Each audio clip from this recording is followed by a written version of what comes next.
पैदाइश 18वां बाब। फिर खुदावंद ममरे के बलोतों में उसे नजर आया और वो दिन को गर्मी के वक्त अपने खैमा के दरवाजा पर बैठा था।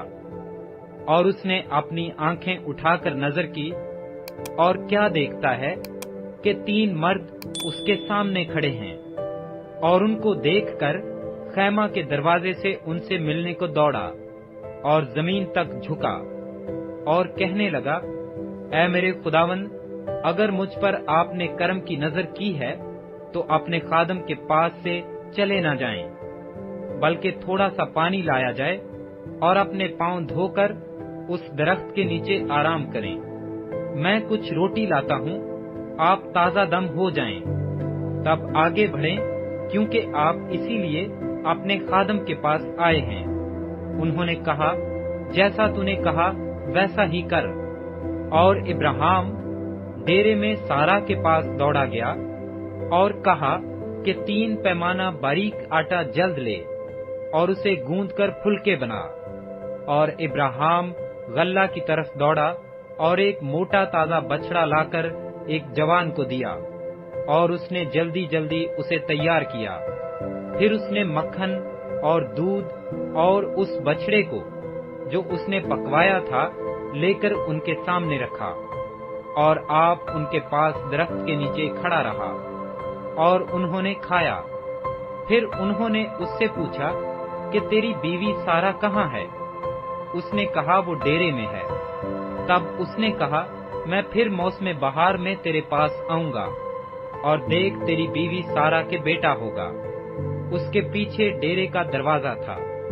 सारा वहां से सुन रही थी, और इब्राहिम और सारा ज़ईफ और बड़ी उम्र के थे, और सारा की वो हालत नहीं रही थी जो औरतों की होती है। तब सारा ने अपने दिल में हंसकर कहा, क्या इस कदर उम्र रसीदा होने पर भी मेरे लिए शादमानी हो सकती है, हालांकि मेरा खामंद भी ज़ईफ है। फिर खुदावंद ने इब्राहिम से कहा कि सारा क्यों ये कहकर हंसी कि क्या मेरे जो ऐसी बुढ़िया हो गई हूँ वाकई बेटा होगा? क्या खुदावंद के नजदीक कोई बात मुश्किल है? मौसम बहार में मुअय्यन वक्त पर मैं तेरे पास फिर आऊंगा और सारा के बेटा होगा। तब सारा इनकार कर गई कि मैं नहीं हंसी, क्योंकि वो डरती थी। पर उसने कहा, नहीं, तू जरूर हंसी थी। तब वो मर्द वहां से उठे और उन्होंने सदूम का रुख किया, और इब्राहिम उनको रुखसत करने को उनके साथ हो लिया। और खुदावंद ने कहा कि जो कुछ मैं करने को हूँ, क्या उसे इब्राहिम से पोशीदा रखूं? इब्राहिम से तो यकीनन एक बड़ी और जबरदस्त कौम पैदा होगी, और जमीन की सब कौमें उसके वसीला से बरकत पाएंगी, क्योंकि मैं जानता हूँ कि वो अपने बेटों और घराने को जो उसके पीछे रह जाएंगे वसीयत करेगा कि वो खुदावंद की राह में कायम रहकर अदल और इंसाफ करें, ताकि जो कुछ खुदावंद ने इब्राहिम के हक में फरमाया है उसे पूरा करें। फिर खुदावंद ने फरमाया, क्योंकि सदूम और अमूरा का शोर बढ़ गया और उनका जुर्म नहायत संगीन हो गया है, इसलिए अब मैं जाकर देखूंगा कि क्या उन्होंने सरासर वैसा ही किया है जैसा शोर मेरे कान तक पहुंचा है, और अगर नहीं किया तो मैं मालूम करूंगा।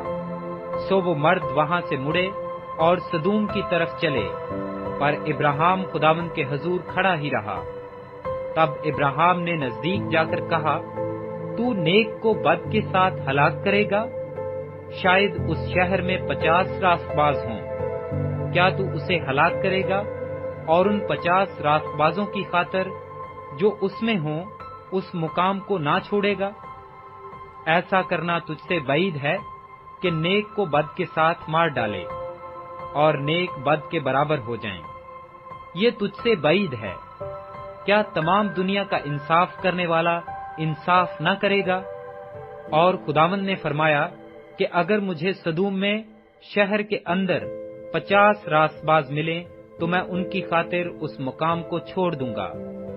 और इब्राहिम ने जवाब दिया और कहा कि देखिए, میں نے خداوند سے بات کرنے کی جرت کی، اگرچہ میں خاک اور راکھ ہوں، شاید 50 راست بازوں میں 5 کم ہوں، کیا ان 5 کی کمی کے سبب سے تو تمام شہر کو نیست کرے گا؟ اس نے کہا، اگر مجھے وہاں 45 ملیں تو میں اسے نیست نہیں کروں گا۔ پھر اس نے اس سے کہا کہ شاید وہاں 40 ملیں۔ تب اس نے اس سے کہا کہ میں 39 کی خاطر بھی یہ نہیں کروں گا۔ پھر اس نے کہا، خداوند ناراض نہ ہو تو میں کچھ اور عرض کروں، شاید وہاں 30 ملیں۔ اس نے کہا، اگر مجھے وہاں 30 بھی ملیں تو بھی ایسا نہیں کروں گا۔ پھر اس نے کہا، دیکھیے، میں نے خداوند سے بات کرنے کی جرت کی، شاید وہاں 20 ملیں۔ اس نے کہا، میں 20 کی خاطر بھی اسے نیست نہیں کروں گا۔ تب اس نے کہا، خداوند ناراض نہ ہو تو میں ایک بار اور کچھ عرض کروں، شاید وہاں 10 ملیں۔ اس نے کہا، میں 10 کی خاطر بھی اسے نیست نہیں کروں گا۔ جب خداوند ابراہیم سے باتیں کر چکا تو چلا گیا، اور ابراہیم اپنے مکان کو لوٹا۔